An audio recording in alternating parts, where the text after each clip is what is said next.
नमस्कार, आप देख रहे हैं प्रदेश का नंबर 1 और सबसे भरोसेमंद news channel India news Haryana और मैं हूं आपके साथ आयुष चित्रांश। मौसम चुनावी है, लिहाजा सभी राजनीतिक दल 2024 की तैयारियों में जोर शोर के साथ जुटे हुए हैं। सरकार उपलब्धियों को लेकर के जनता के बीच जा रही है तो विपक्ष सत्ता पक्ष की कमियों को लेकर जनता को रिझाने में जुटा है। इस समय सबसे बड़ा मुद्दा है रोजगार का। सरकार को घेरने के लिए कांग्रेस के 3 वरिष्ठ नेता रणदीप सुरजेवाला, कुमारी सैलजा और किरण चौधरी ने एक प्रेस कॉन्फ्रेंस की है। सैलजा ने बीजेपी को स्लोगन की सरकार बताया है तो सुरजेवाला ने सीईटी को लेकर के घेरा है तो किरण चौधरी ने सीएमआई के आंकड़ों को लेकर के सवाल उठाए हैं। मौका बेरोजगारी को लेकर सवाल का था तो इनेलो नेता अभय चौटाला ने भी गठबंधन सरकार को बेरोजगारी को लेकर जमकर घेरा। भारतीय जनता पार्टी स्लोगन देने में माहिर है। डबल इंजन सरकार, फलानी सरकार, केंद्र की सरकार, मोदी जी की सरकार पूरी तरह से फेल है। कहाँ 2 करोड़ रोजगार हर साल मिलना था, लेकिन अब आलम यह है कि खुद प्रधानमंत्री जी को आखिरी साल में आकर 70,000 या 71,000 रोजगार के कार्ड खुद देने पड़े दिखाने के लिए। कहाँ गए वो वायदे। हरियाणा की हम बात करें, यहाँ पर भारतीय जनता पार्टी की सरकार 9 साल हो गए और अगर हम 19 से अब तक देखें, पिछले 5 साल का आंकड़ा देखें तो साथियों ये सरकार तो हमारे युवाओं के लिए एक अभिशाप साबित हुई। सूर का सबूत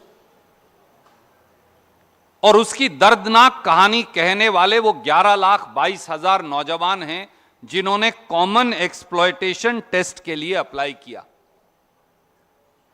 साल 2019 से ही सीईटी के नाम पर हरियाणा के युवाओं को बेवकूफ बनाने की कोशिश की जा रही है। 10 जनवरी 2023 को रिजल्ट आया। रिजल्ट में 2,92,000 बच्चों को उन्होंने पास दिखाया। पब्लिक डोमेन में नहीं डाला, आखिर में फिर कोर्ट में गया और 29 जून 2023 को 2,92,000 से बढ़ाकर 3,59,000 बच्चों को पास दिखा दिया गया। यह सीईटी का रिवाइज रिजल्ट भी उन 11,22,000 बच्चों से भी और 3,59,000 युवक और युवतियों से भी जो हरियाणा के हैं, उनके भविष्य से क्रूर और भद्दा मजाक है। ये कॉमन एलिजिबिलिटी टेस्ट तो एक्चुअली एक्सप्लॉयटेशन टेस्ट बन गया है और किस तरह से हमारे बच्चों के साथ इतना ज़बरदस्त खिलवाड़ हो रहा है। शैलजा जी ने बताया कि किस तरह से 2 लाख पद जो हैं आज हरियाणा के अंदर खाली हैं। 2019 से लेकर 2023 के बीच कोई भी बड़ी भर्ती नहीं हुई है। युवा जो हैं वो दर बदर की ठोकरें खा रहे हैं, हताश हो रहे हैं, बुरे हाल उनके हो रहे हैं और सरकार जो है उसके कोई फ़र्क ही नहीं पड़ रहा है। एक तरह से इतना ज़बरदस्त माहौल जो है नौजवानों का जो है ये सरकार ने बना दिया है। भाई आज की मौजूदा सरकार के अंदर पढ़े लिखे नौजवान के लिए रोजगार नहीं है, नौकरी नहीं है।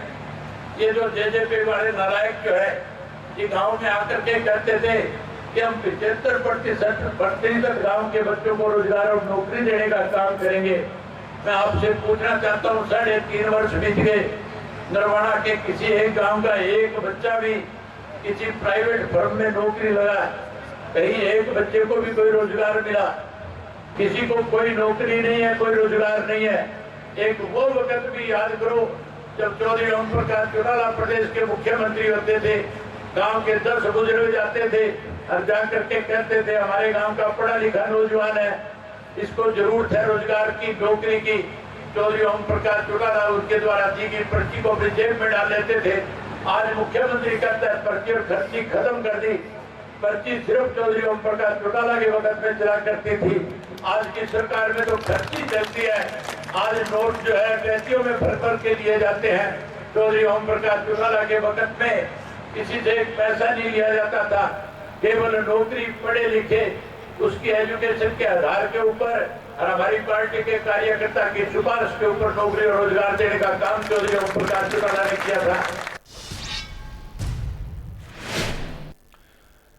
तो विपक्ष ने बेरोजगारी को लेकर के सवाल उठाए तो जाहिर है इस पर जवाब आना था। ऐसे में मुख्यमंत्री मनोहर लाल ने आंकड़ों के जरिए विपक्ष को जवाब दिया। मुख्यमंत्री ने कहा कि हमारी सरकार ने कांग्रेस के कार्यकाल से दोगुनी से ज्यादा नौकरियां दी हैं। भर्ती के बारे में आपको मैं कई बार बता चुका हूँ। उनकी 10 साल की भर्तियां 82,000 की थी या 88 की थी, समथिंग लाइक दैट। और हमने 8.5 साल में 1,10,000 को टच कर लिया है। और अभी जो नई भर्तियां ये सीईटी की डी और सी की दोनों होंगी, ये दोनों तो बिल्कुल निश्चित संख्या है, 32,000 और 15,000 47,000। इसके बाद टीचर्स और पुलिस ये अलग से है, लगभग वो 10 से 12,000 वो होंगी। तो ये 60,000 भर्तियां ये हमारे इस टर्म में होने वाली हैं। तो 1,10,000 और 60,000 1,70,000, उनकी 88,000, अप्रोक्सीमेटली डबल। जब डबल संख्या हम देने के लिए बिल्कुल सामने दिख रहा है और आज भी वो कुछ बोलेंगे तो हाथ कंगन को आरसी क्या, पढ़े लिखे को फारसी क्या। तो देख रहे हैं कि रोजगार को लेकर के किस तरह से जो तकरार है वो फिलहाल जारी है और इसी से संबंधित कुछ सवाल हैं, पहले उस पर नजर डालते हैं, उसके बाद आज की चर्चा में आगे बढ़ते हैं। आज की बड़ी बहस का पहला सवाल है कि रोजगार पर सियासी तकरार की हकीकत क्या है। दूसरा सवाल यह है कि विपक्ष के आरोप और आंकड़ों में कितनी सच्चाई है। और तीसरा सवाल, क्या 2024 में चुनावी मुद्दा रोजगार बनने वाला है। ये सवाल बहुत महत्वपूर्ण है क्योंकि बेरोजगारी आप देखते हैं एक बड़ा विषय हमेशा से रहा है और इस बार भी सबसे ज्यादा चर्चा इसी विषय की हो रही है। लेकिन इसको किस नजरिए से देखा जाए, क्योंकि एक तरफ विपक्ष के सवाल हैं तो दूसरी तरफ उस पर जो जवाब है वो सत्ताधारी पार्टी के द्वारा दिया जा रहा है। लेकिन इसमें से अब आंकड़ों की जो सच्चाइयां हैं वो कितनी है इसको समझते हैं। कुछ मेहमान मेरे साथ जुड़ गए, पहले उनका परिचय आपके साथ करवाते हैं, उसके बाद आज की चर्चा में आगे बढ़ते हैं। प्रवीण अत्रे जी हमारे साथ जुड़ रहे हैं, भारतीय जनता पार्टी के प्रवक्ता हैं। प्रवीण अत्रे जी, स्वागत है आपका चर्चा में। अरविंद भारद्वाज जी हमारे साथ जुड़े हुए हैं, जननायक जनता पार्टी के प्रवक्ता हैं। अरविंद भारद्वाज जी आपका स्वागत। रविंद्र ढूल जी हमारे साथ जुड़े हुए हैं, कांग्रेस पार्टी के प्रवक्ता हैं। रविंद्र ढूल जी आपका स्वागत। रजत पंजेटा जी हमारे साथ जुड़ रहे हैं, इंडियन नेशनल लोकदल के प्रवक्ता हैं। रजत पंजेटा जी आपका भी स्वागत है। प्रवीण जी, आपसे चर्चा की शुरुआत करेंगे। बेरोजगारी हम लोग देख रहे हैं कि हमेशा से और खासतौर से चुनाव से पहले हमेशा एक बड़ा मुद्दा रहा है और इस बार भी विपक्ष अब इसको लेकर के फिर से आक्रामक हो रहा है। आज भी जो प्रेस कॉन्फ्रेंस कांग्रेस ने की या फिर हम लोग अभी सुन रहे थे अभय चौटाला जी को, वो भी इन्हीं बातों को कहते हुए नजर आए। रोजगार आप लोग नहीं दे पा रहे हैं युवाओं को, आप जो आंकड़े रख रहे हैं उस पर भरोसा नहीं कर रहे हैं और आप जो कह रहे हैं कि आपने इतने लोगों को रोजगार दिया है उस पर भरोसा विपक्ष का है नहीं। कैसे इसको देखा जाए बेरोजगारी को लेकर के जो सवाल है? देखिए आयुष, पहली बात तो ये है कि हमारी सरकार विपक्ष के भरोसे के लिए काम नहीं कर रही है। हम हरियाणा प्रदेश की जनता के भरोसे के लिए काम कर रहे हैं। विपक्ष का तो हमें पता है कि विपक्ष झूठ के सहारे अपनी राजनीति चलाने का प्रयास करता है और वो झूठ का सहारा लेके इस तरह की प्रेस कॉन्फ्रेंसेस करता है। आज जो प्रेस कॉन्फ्रेंस हुई, मुझे लगता है कि उल्टा चोर कोतवाल को डांटे, लगभग वो स्थिति थी आज की प्रेस कॉन्फ्रेंस।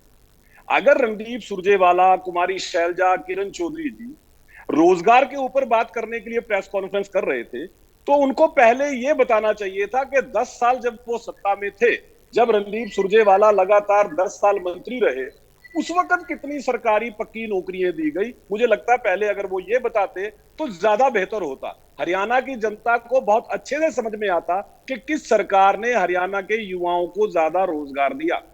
हालांकि रणदीप जी ने तो नहीं बताया, लेकिन मैं बता देता हूं क्योंकि आज मैं स्पेशल आंकड़े इसीलिए लेके आया हूं कि हरियाणा प्रदेश की जनता को सच का पता लगे। कांग्रेस के 10 साल की बात अगर आयुष भाई हम करें, 2005 से 2009 भूपेंद्र सिंह हुड्डा मुख्यमंत्री थे, रणदीप सुरजेवाला मंत्री थे, किरण चौधरी जी जो है वो भी उस सरकार में थी। टोटल नौकरियां दी गई 18,020 5 साल के अंदर। उसके बाद 2009 से 2014 कांग्रेस का दूसरा कार्यकाल, टोटल नौकरियां दी गई 44,302।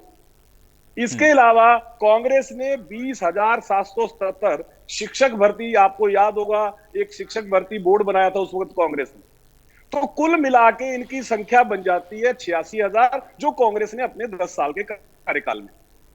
चेरी ऑन केक ये है इसमें आयुष भाई कि इसमें से भी 11,500 ऐसे लोग थे जिन लोगों को ज्वाइनिंग हमारी सरकार ने आके दी। इन 86,000 में से 11,500 ऐसे लोग थे जिनकी ज्वाइनिंग हमारी सरकार ने आके करवाई। ये इंपॉर्टेंट चीज है। अब भारतीय जनता पार्टी की सरकार की बात कर लेते हैं।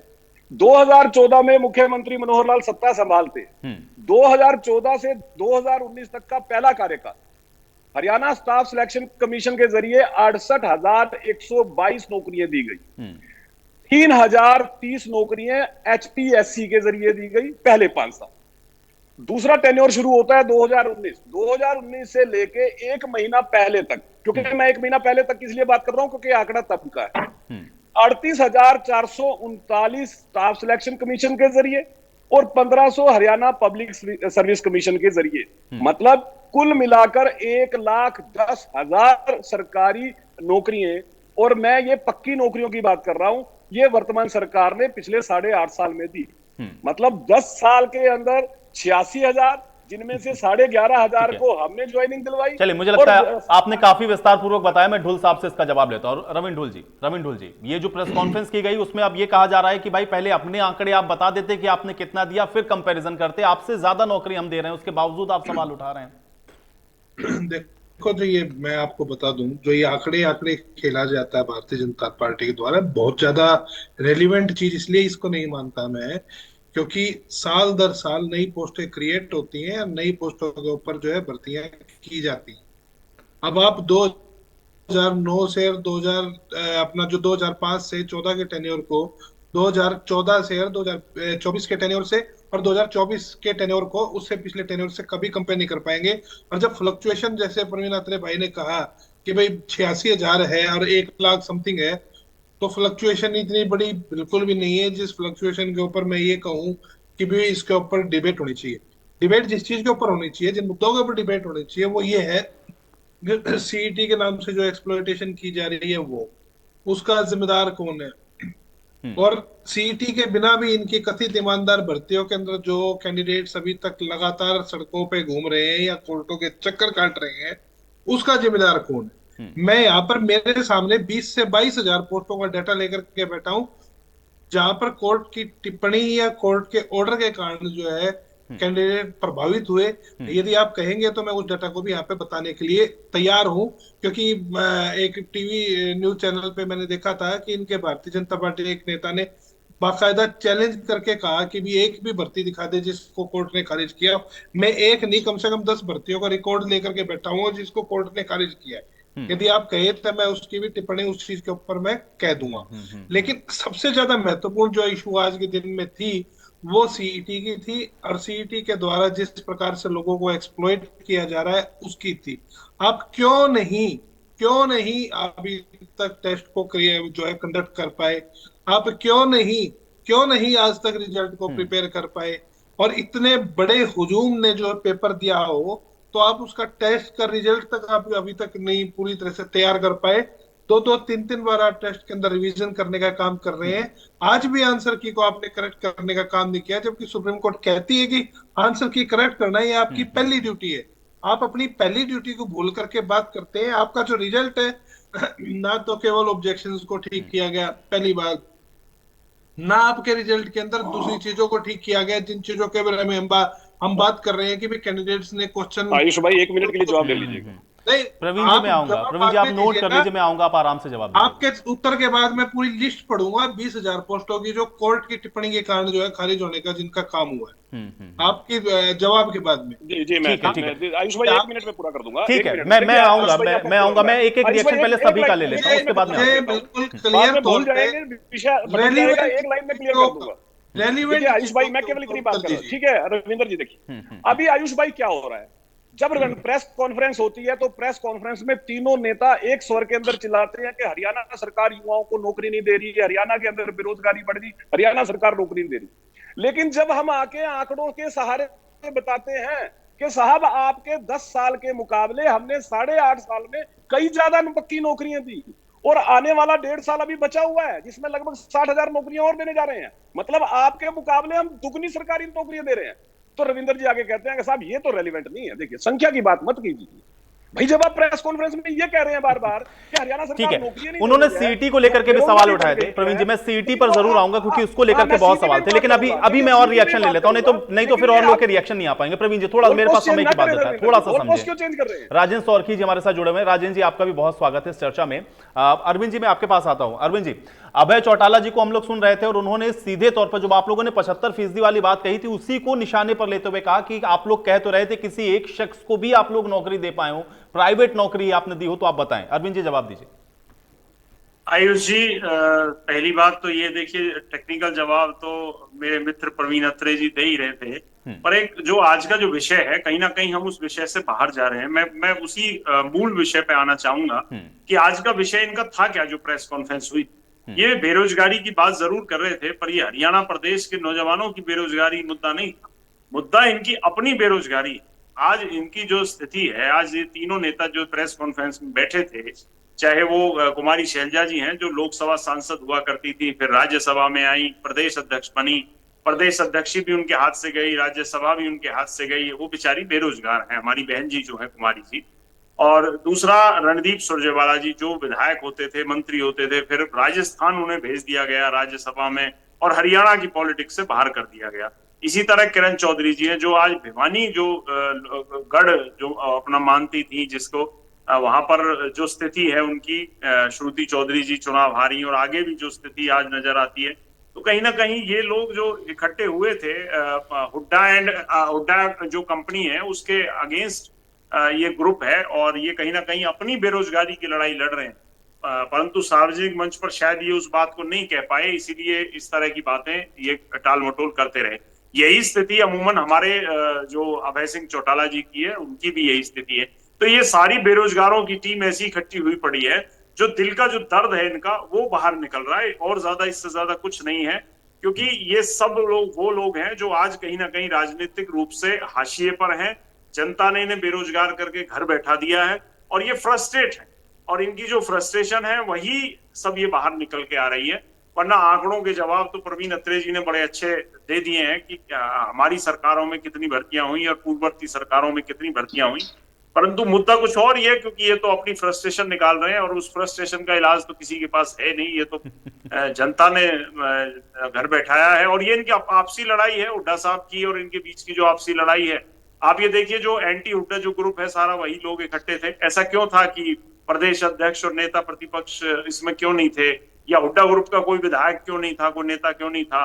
ये एक बड़ा सवाल है जिस पर आज चर्चा होनी चाहिए थी, विषय यही रहना चाहिए था, क्योंकि ये कहीं ना कहीं जो कांग्रेस, अब आपने उसको अपने तरीके से एक्सप्लेन किया है, मैं रविंद्र जी से उसका जवाब ले लूंगा। ये आपने अपना आकलन किया उसके साथ।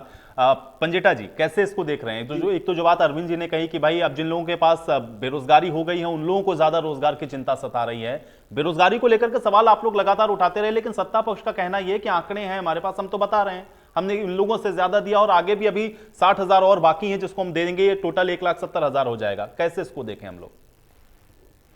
देखिए आयुष जी, ये जितने हमारे यहाँ महानुभाव बैठे हैं, मुझे लगता है कि एक जो फैक्ट है वो शायद या तो ये जानकर आंख मीचना चाहते हैं या देखकर भी अनजान बनना चाहते हैं कि हर साल आयुष जी बच्चे पास आउट हो रहे हैं।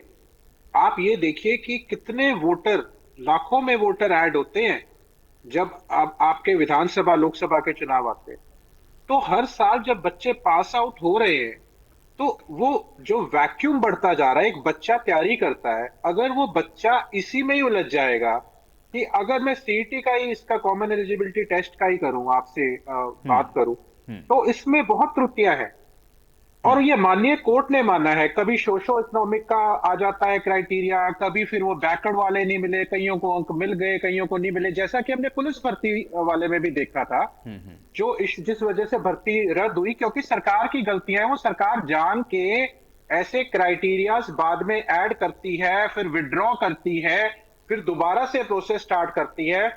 इस सारे के सारे लूप में जो बच्चों की हरासमेंट होती है, अब आप एक बात बताइए, एक चपड़ासी का टेस्ट है किसी का और एक वेटनरी का है, एक पुलिस का है, क्या सबके लिए कॉमन हो सकता है?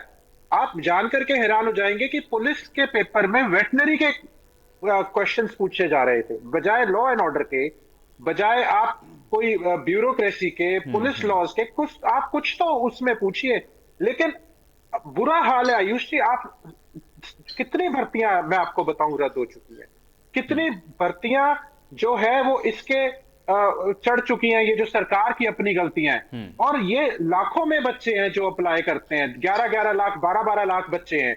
उसके बाद आप देखिए सरकार की गलतियों से भर्तियां रद्द होनी, बच्चे कहीं इंटरव्यू तक, मतलब कईयों को इंटरव्यू कॉल तक आ गए, अपॉइंटमेंट लेटर नहीं मिली बात में, सब इंस्पेक्टर में हुआ। बहुत सी ऐसी मेरे पास लिस्ट है, मैं कई डिबेट्स में इनकी चर्चा करता हूं सारी की सारी, मैं दोबारा भी मेरे पास सारा डेटा है। लेकिन आज बात आयुष जी, जो मुद्दा गंभीरता से लेना चाहिए, जिसको ये मजाक में उड़ा रहे हैं दोनों सत्ता पक्ष के प्रवक्ता है, इनको ये देखना चाहिए कि हर साल बच्चों को रोजगार की जरूरत है, रोजगार क्रिएट करिए, रोजगार, आर्टिफिशियल इंटेलिजेंस पोर्टल लगा के रोजगार खत्म मत कीजिए।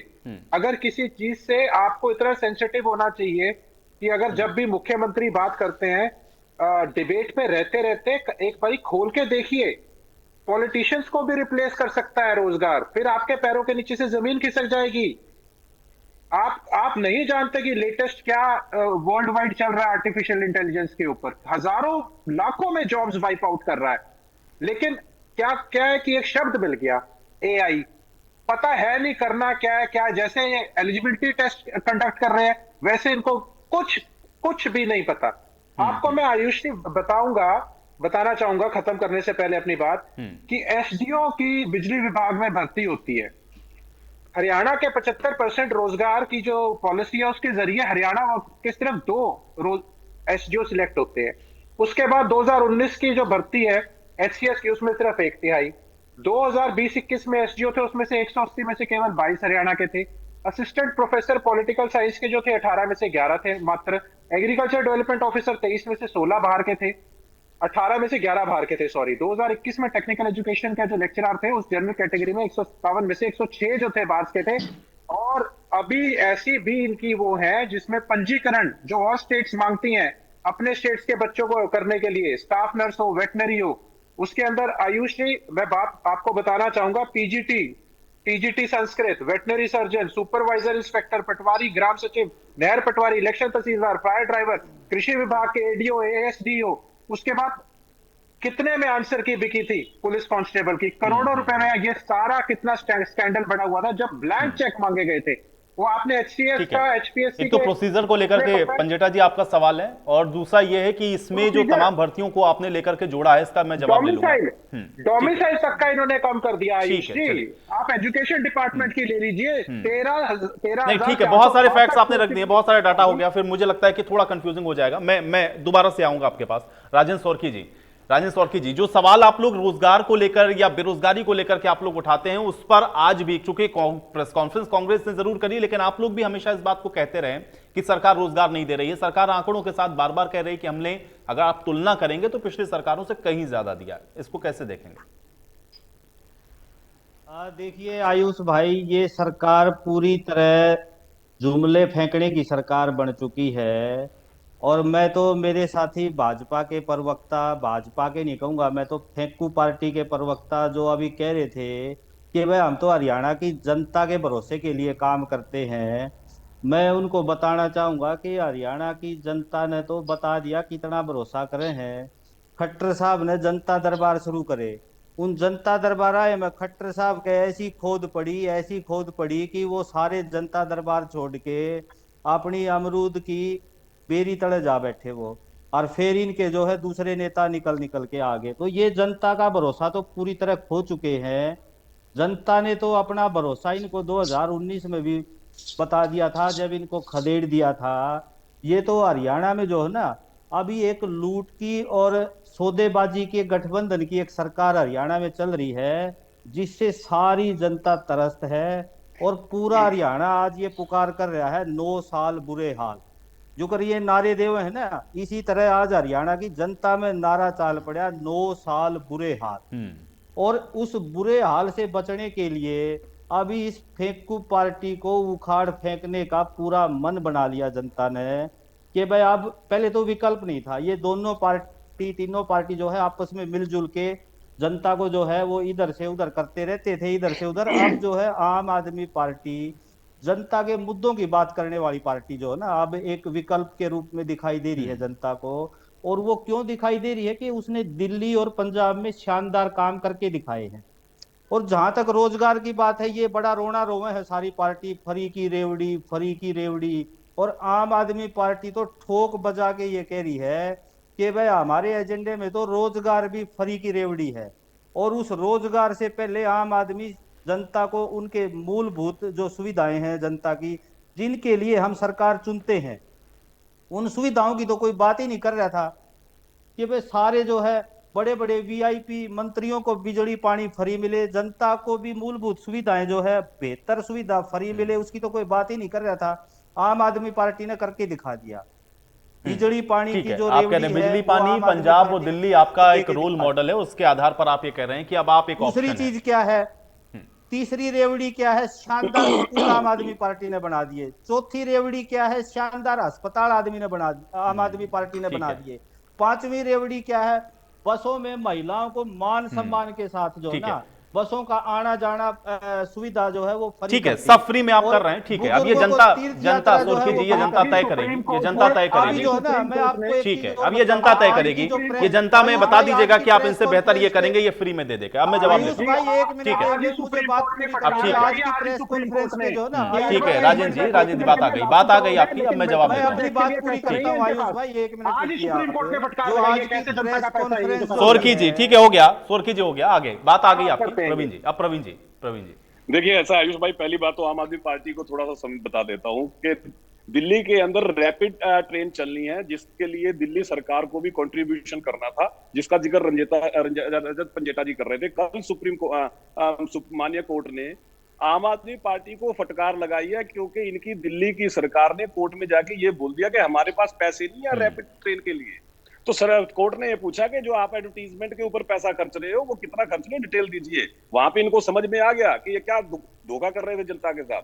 चलिए, मैं इनकी बात भी नहीं करता, क्योंकि हरियाणा में इनको कोई ब्योंती नहीं है। अब दूसरी बात है कि यहाँ रजत जी ने एक बात कही, रजत जी ने ये कहा की बात करते हो आप जो अरे भाई, इनको बंद कराइए।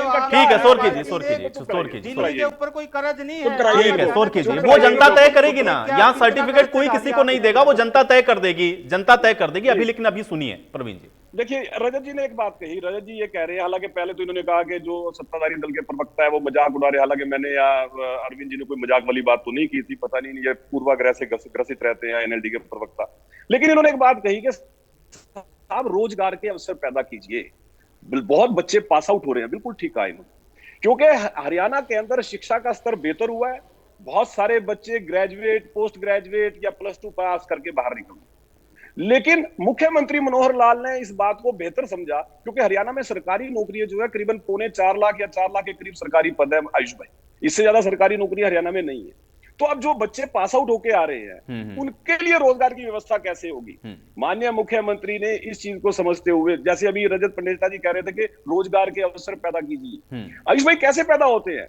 जब इंफ्रास्ट्रक्चर डेवलप होता है, जब सरकार अपना पैसा इंफ्रास्ट्रक्चर के ऊपर खर्च करती है, जहां से रोजगार पैदा होते हैं। ये वो सरकार है आयुष भाई जिसने अपने बजट का 30% से ज्यादा पैसा इंफ्रास्ट्रक्चर डेवलपमेंट के लिए कैपिटल एक्सपेंडिचर के तौर पे रखा है।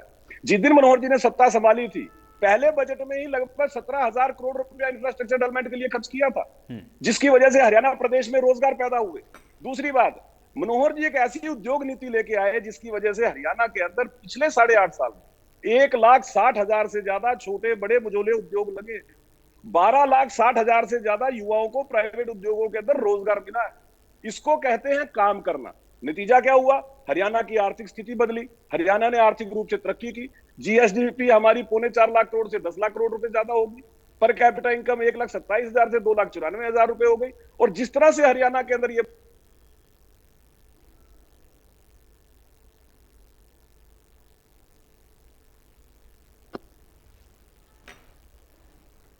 प्रवीण जी, मुझे लग रहा है म्यूट हो गए क्या, या कॉल आ रही है आपको?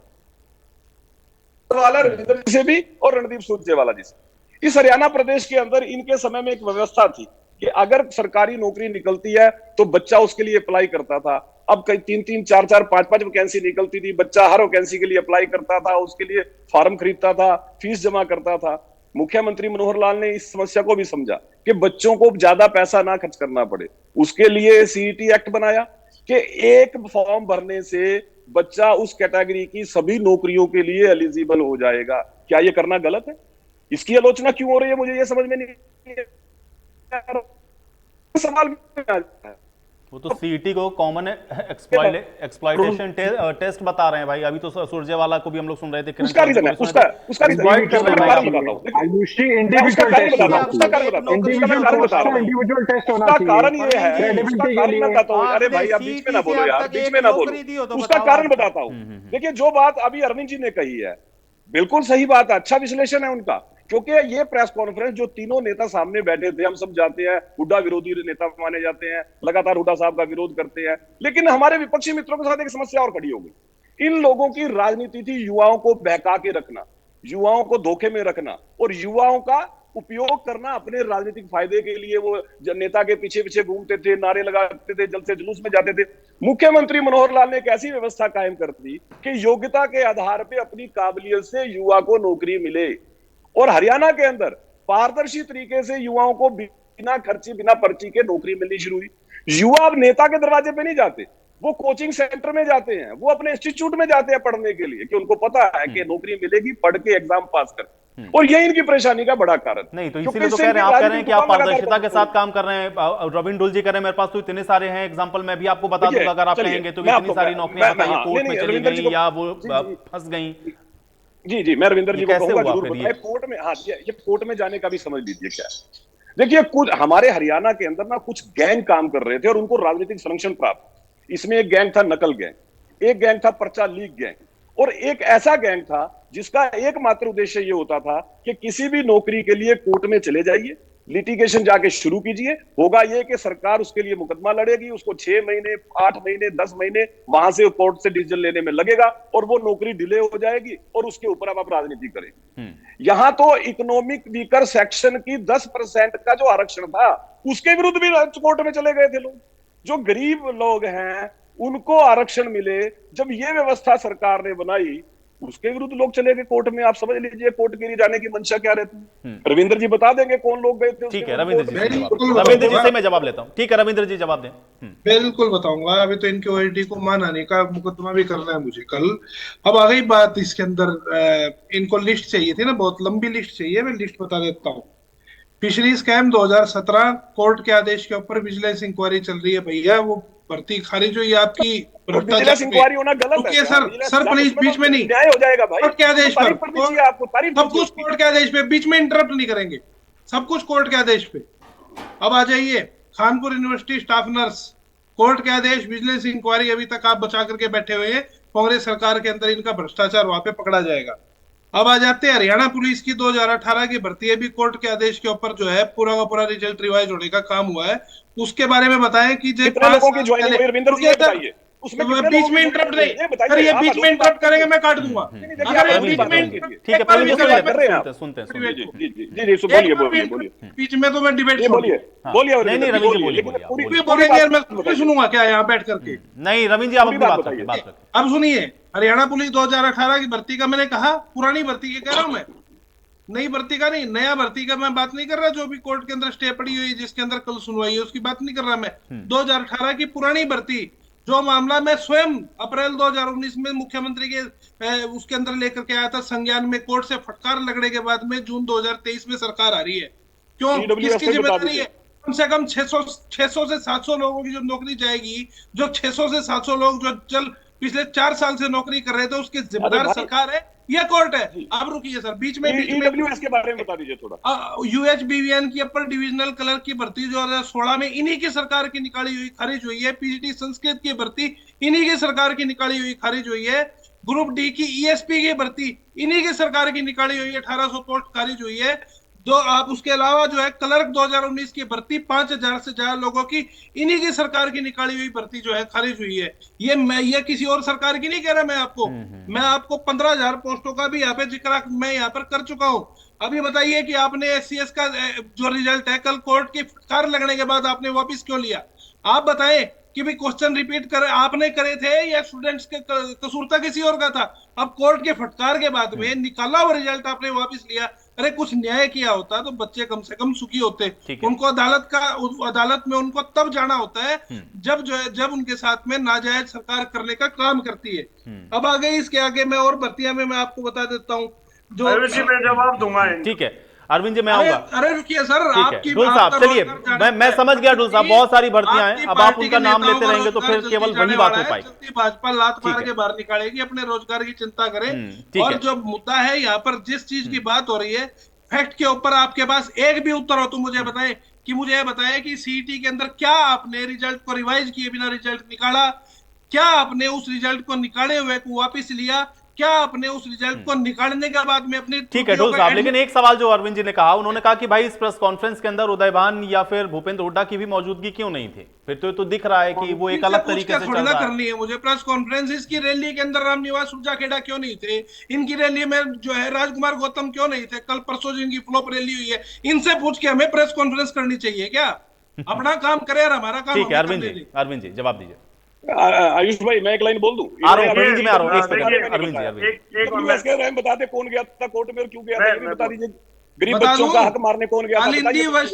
आयुष जी मेरी बात ठीक है, चलिए अभी अरविंद जी का समय। नीरज गुप्ता चलिए, आपने सवाल पूछ लिया ढोल साहब, आपने जवाब दे दिया। अभी अरविंद जी लगाने का काम किया। ठीक है ढोल साहब अरे ढोल साहब अरे ठीक है अरविंद जी, अभी अरविंद जी के लिए आपने सवाल छोड़ा ना, उधर से भी तो जवाब ले लें, उधर से भी जवाब लें। प्रवीण जी थोड़ा सा शांत हो जाए। जो है जनता उसके ऊपर ठीक है रविंद्र ढोल जी ठीक है, रविंद्र ढोल जी और प्रवीण अत्रे जी, रविंद्र जी प्रवीण अत्रे जी दोनों लोग शांत हो जाए। अभी अरविंद भारद्वाज जी ठीक है। अरे ढोल साहब अरे रविंद्र ढोल जी प्रवीण अत्रे जी दोनों लोग शांत हो जाए। रविंद्र ढोल जी प्रवीण अत्रे जी दोनों लोग शांत हो जाए, दोनों लोग ठीक है। आप दोनों ने अपनी बात रख ली भाई, देखिए आप लोग आपस में अपने प्रत्यारोप में लग गए। अरविंद जी ठीक है, ढोल साहब आ गई बात आ गई। अरविंद जी पता है किसका नाम आप ले रहे हैं? रविंद्र ढोल जी प्रवीण अत्रे जी। अरे ठीक है भाई, हो गया आगे बढ़ जाए, थोड़ा सा आगे बढ़ते हैं अब आगे बढ़ते हैं ढोल साहब ठीक है। प्रवीण जी अरविंद जी को बोलने दें। अरविंद जी आप इतनी जल्दी परेशान हो गए? आयुष जी रविंदर सिंह ढोल जी ने भी कहा कि बीजेपी लात मार के निकालेगी और फिर अपने नेताओं की चिंता करें। देखिए, हमने जब अपनी पार्टी के जन्म के बाद 10 महीने बाद जब चुनाव लड़ा, अपने दम पे लड़ा, 16% वोट हरियाणा मिली, 10 विधानसभा की सीटें जीती। हाँ, इनकी जो वजह है, जो नाराजगी है, वो व्यक्तिगत है, क्योंकि जुलाना की जो रैली हुई है, जो उसका विरोध कर रहे हैं, वो व्यक्तिगत वजह है। तो इसीलिए उसका तो जवाब देना मैं ठीक नहीं समझता, वो इनका अपना व्यक्तिगत विषय है। परंतु रही बात जो नौकरियों की ये कर रहे हैं, कांग्रेस सरकार की नौकरियों में अभी बता देता हूँ, ये ड्राइंग टीचर की और पीटीआई की भर्ती रद्द हुई है, हाईकोर्ट से रद्द हुई थी, उसके बाद सुप्रीम कोर्ट गए, वहां भी उन्हें कोई राहत नहीं मिली है। ये इनकी कांग्रेस की भर्तियां हैं, और ऐसी दर्जनों और भर्तियां हैं जो इनकी सरकारों में की गई थी कांग्रेस में। खैर, ये तो कांग्रेस में नहीं थे उस समय, परंतु कांग्रेस की जो भर्तियां थी वो उनकी क्या हालत थी वो सबको पता है। हुड्डा साहब किस तरह से भर्तियां किया करते थे। दूसरा, सिर्फ जो नौकरियां रोजगार की बात है, वो सिर्फ सरकारी सेक्टर नहीं है, गवर्नमेंट सेक्टर नहीं है, प्राइवेट सेक्टर भी है। प्राइवेट सेक्टर में इनकी नौकरियों का आप रिकॉर्ड देखिए, कहां जहां सरकारें ये प्रयास करती हैं कि हमारे प्रदेश में नए रोजगार आए, नए उद्योग आए, इनकी कांग्रेस सरकार ने, हुड्डा सरकार ने ये प्रयास किया कि मारुति जैसी कंपनी जो हरियाणा का एक बहुत बड़ा रेवेन्यू देती है, जो हजारों बच्चों को, हजारों क्या लाखों लोगों को रोजगार देती है, क्योंकि बहुत सी यूनिट्स, सब यूनिट्स उनसे जुड़ी हुई हैं, छोटी कारखाने उनसे जुड़े हुए हैं। उस कंपनी को बंद करने की साजिश इन्होंने रची। इन्होंने अपने लोगों के जरिए, इनके समय में उनके मैनेजर को जिंदा जला दिया गया ताकि वो कंपनी बंद होकर यहाँ से भागे। और वहीं दूसरी ओर जिस क्षेत्र की ये बात कर रहे हैं, वहां खरकोंदा से ज्यादा दूर नहीं है इनका ये जुलाना। उस खरकोंदा में हमारी सरकार ने, मुख्यमंत्री जी और उप मुख्यमंत्री दुष्यंत चौटाला जी के प्रयासों से मारुति बहुत बड़ा इन्वेस्टमेंट करने जा रही है, बल्कि सैकड़ों एकड़ जमीन उन्होंने ली है और वहां काम शुरू है, और जिससे हजारों लाखों लोगों को रोजगार मिलेगा। और उस इलाके की, जिस इलाके का ये अपने आप को बड़ा नेता होने का दम भरते थे, परंतु आज तक ये उस क्षेत्र के लिए कुछ नहीं कर पाए। उस क्षेत्र में नए रोजगार के अवसर पैदा होंगे। तो ये नीयत है, ये जो नीति है हमारी। तो इसीलिए जो ये आरोप प्रत्यारोप की जो राजनीति कांग्रेस की है, इनके पास कुछ नहीं बचा है। आज ये फ्रस्ट्रेशन है, क्योंकि इनके अपने गढ़, जिसे अपना ही गढ़ मानते थे, वो गढ़ आज इनका टूट चुका है। इनके अपने क्षेत्र के जो लोग हैं, क्योंकि वो सब समझ चुके हैं कि जिस तरह से पारदर्शिता, चाहे नौकरियों में हो, ट्रांसफरों में हो, जो पारदर्शिता है उसने इनकी जो दुकानें थी वो दुकानों को बंद करने का काम कर दिया। यही वजह है जो फ्रस्ट्रेशन, जो ठीक है, आप कह कभी रहे हैं फ्रस्ट्रेशन है, ठीक है, कभी हमारे खिलाफ उल्टा सीधा बोलते हैं। ये एक बार पिछले चुनाव से पहले अशोक तंवर जी के साथ सिर फुटअव्वल हो चुका है इनका। इस बार जो ये एंटी ग्रुप जो हुड्डा साहब का है उसके साथ भी यही स्थिति होगी। उनके जो हुड्डा साहब के जो लोग हैं, जिस तरह से हुड्डा साहब के गुंडों ने तंवर साहब के लोगों पर हमला किया था, हमें तो ये अंदेशा है कि कहीं यही स्थिति, यही हाल ये इन लोगों का भी ना। चलिए ठीक है, अब ये ठीक है, अब वो भविष्य में क्या होगा वो हम लोग देखेंगे। ठीक है, एक सेकंड, अभी पंजेटा जी आपने कहा कि लोग या जो बच्चे हैं वो ज्यादा पास्ड आउट हो रहे हैं, उनके बारे में भी सोचना चाहिए। प्रवीण जी कह रहे हैं कि हमने उसके विषय में भी सोचा हुआ है। ये तो सरकारी नौकरी के आंकड़े रख रहे हैं, उनको भी हम लोगों ने जोड़ा है। ऐसा नहीं है कि उनके लिए हम लोगों ने नौकरी जनरेट की नहीं है। नहीं, वो लाखों बच्चों को भी सरकारी नौकरी का भी हक है, लेकिन जैसे बात कर रहे हैं उसके लिए बिल्कुल इन्होंने सोचा है। वो सोचा है इन्होंने कौशल रोजगार, एक साल की जो भर्ती है वो ठेका प्रथा जिसे हम कहते हैं। चलिए पहले मैं अत्रे जी की बात से शुरुआत करता हूँ। इन्होंने कहा कि यूथ जो है वो जलसों के अंदर जाए। मैंने तो अत्रे जी को खुद को जलसों में देखा हुआ है, तभी वो आज यहाँ बैठे हुए हैं इस प्लेटफॉर्म पे। अरे भाई तो मैं यूथ नहीं था, मैंने राजनीति शुरू की है भाई, मैं अपना बिजनेस करता था। कोई बात नहीं, आप, जब मैंने राजनीति की है तब मैं बिजनेस में एस्टेब्लिश हो चुका था। मैंने अगली बात करता हूँ। देखिए आयुष जी, बात ही हो रही है कि यहाँ सीईटी में उलझा लिया, बजाय के एक सीईटी क्या है, एलिजिबिलिटी टेस्ट है सिर्फ, कि उसको उसी के अंदर आपने कभी आंसर क्वेश्चन लगाया, कुछ आया पेपर में और उसका आंसर भी कोई ऑप्शन में नहीं था। अब उसकी आंसर की के लिए वो बच्चों की तो गलती है नहीं। उसके बाद इन्होंने जर्नल कैटेगरी में डाल दिए, बैकवर्ड इकोनॉमिकल बैकवर्ड वाले जो है, एक्स सर्विसमैन वाले डाल दिए। अपने आप ऐसी गलतियां कर दी कि जो सिर्फ एक एलिजिबिलिटी टेस्ट था, एक मेन पेपर नहीं था जो और भर्तियों के लिए होना था, जिसके अंदर इन्होंने खुद ने 63 ग्रुप्स और 401 कैटेगरीज बना रखी हैं। क्या बच्चों को आपका एक पेपर, आपने क्लर्क की भर्ती निकाली, जैसे ढोल साहब जिक्र कर रहे थे, वो 4858 क्लर्क की पोस्ट हैं, बिल्कुल अवगत हूं मैं उससे, जो इन्होंने 5000 का लगभग।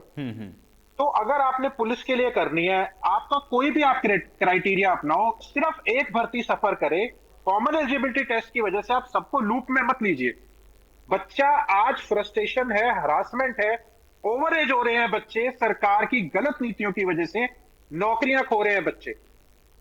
पिछले वाले इतने उलझा रखे हैं इन्होंने, आगे वाले नए वालों का क्या करेंगे? तो मैंने ये सवाल उठाया था। उसके बाद यहां बात हो रही थी जजपा के प्रवक्ता, अरे मानेसर और कुंडली मानेसर पलवल दोनों इंडियन नेशनल कॉरिडोर जो है वो इंडियन नेशनल लोकदल की देन है। अगर वहां वो इसीलिए बनाया गया था, मानेसर भी इसीलिए बनाया गया था, जिसको कांग्रेस ने आगे एक्सटेंड किया, फिर आके IMT मानेसर उसका नाम रखा, ताकि इन्वेस्टमेंट आए हरियाणा के अंदर। आप अकेले नहीं हो कि ये पहली बार ही हो रहा है, सरकार में अगर आए हो तो ड्यूटी बाउंड हो, लेकिन ड्यूटी बाउंड होने के बाद आज रोजगार नहीं है, क्योंकि PhD बच्चे, आयुष जी MTech बच्चे चपरासी के लिए आवेदन दे रहे हैं।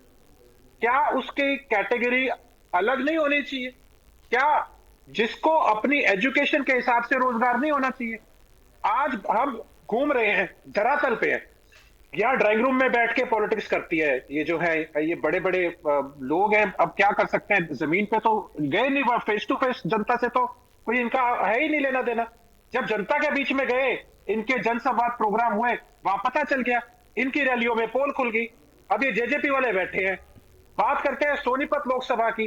अरे सोनीपत विधानसभा में 800 वोट थे इनके, अमित यानिल नाम था, मुझे अब याद आ रहा है। जब आपके विधानसभा सोनीपत में 800 वोट है, आप क्लेम करते हो सोनीपत विधानसभा लोकसभा। आयुष जी, जनता ना, ये बात मैंने इसलिए कही थी क्योंकि इन्होंने मजाक उड़ाना शुरू कर दिया पॉलिटिशियंस का। अरे आप गंभीरता से लो, युवाओं को लो, युवाओं के रोजगार को लो, जिनके घर पे आयुष जी एजुकेशन लेने के बाद पढ़े लिखे बेरोजगार है, उनकी शादियां नहीं हो रही। बहुत बड़ा वो है कि किसी की आप नस्लें खराब कर रहे हो। आपका कुछ नहीं, आप यहाँ बैठ के कुछ भी बोल सकते हो, आप तो बहुत बड़े बिजनेसमैन हो, आप तो जा सकते हो बड़े बड़े जलसों के अंदर। लेकिन युवा जो है वो आज एजुकेशन के बाद, अपनी कोचिंग के बाद, पेपर देने के बाद सरकार की गलत नीतियों के कारण लूप में है। चलिए ठीक है भाई, लेकिन युवाओं को कौन, युवाओं को तो कोई डिसाइड नहीं कर सकता है, उसका जवाब तो देना ही पड़ेगा। मैं सोरकी पार्टी का प्रवक्ता की बातें कह रहा है, जिस पार्टी के नेता स्टेज से कह रहे हैं कि भाई हम तो सिफारिश से नौकरी देते थे, जो सिफारिश से नौकरी देने का दावा कर रहे थे वो यहाँ पे बैठ के ज्ञान पेल रहे हैं भाई। अरे जिस युवा के पास सिफारिश नहीं है उसको नौकरी कैसे मिलेगी भाई? योग्यता भी कोई चीज होगी। अरे भाई इसी प्रोग्राम का प्रोमो सुन लेना। नहीं ठीक है, अभय चौटाला जी कह तो रहे थे भाई पर्ची वाली बात तो उन्होंने कही थी। ठीक है सोरकी जी, राजन सोरकी जी, सोरकी जी आप फ्री की बात कर रहे थे, लेकिन फ्री देते देते जो इंफ्रास्ट्रक्चर पे पैसा लगाना चाहिए उसके लिए फिर फंड की कमी भी हो जाती है। कोर्ट ने भी कहा कि आपने एडवर्टीजमेंट पे पैसा कितना खर्च किया ये बता दो जरा। ठीक है प्रवीण जी, एक सेकंड, राजन सोरकी जी, राजन सोरकी जी, योग्यता से मिलेगी भाई, मिल रही है, मैं कह रहा हूँ ब्लैंक चेक से मिल रही है। मैं आपको बता देता आम आदमी पार्टी की सरकारें बेफिजूल का कर्ज लेके जो है जनता के ऊपर बोझ नहीं डालती। ऐसे लोग प्रदेश में राजनीति कर रहे हैं। ठीक है राजन सोरकी जी को बोलने आयुष भाई चुप करवाइए आप जो है ना। राजन सोरकी जी एडवर्टीजमेंट पे पैसा खर्च कितना किया ये बताना पड़ेगा, सिर्फ ग्राउंड पर है कुछ की नहीं। अरे भाई आप तो शर्म कर रहे हो भाई, पर्ची से नौकरी आप मतलब सिफारिश से काबिल युवाओं को, योग्य युवाओं के। चलिए अब आप लोग किसी आरोप प्रत्यारोप के बीच में चर्चा मुझे यही समाप्त करनी पड़ेगी, मेरे पास और समय नहीं है। आप लोग का शुक्रिया समय निकालने के लिए, इस चर्चा का हिस्सा बनने के लिए। तो रोजगार एक बड़ा मुद्दा है और इस बार भी ये मुद्दा रहेगा, लेकिन जो पार्टियां अपनी अपनी बातें रख रही हैं, अब जनता उस पर किस तरह से फैसला करती है ये देखना बेहद महत्वपूर्ण होगा। आज बड़ी बहस में मेरे साथ फिलहाल इतना ही।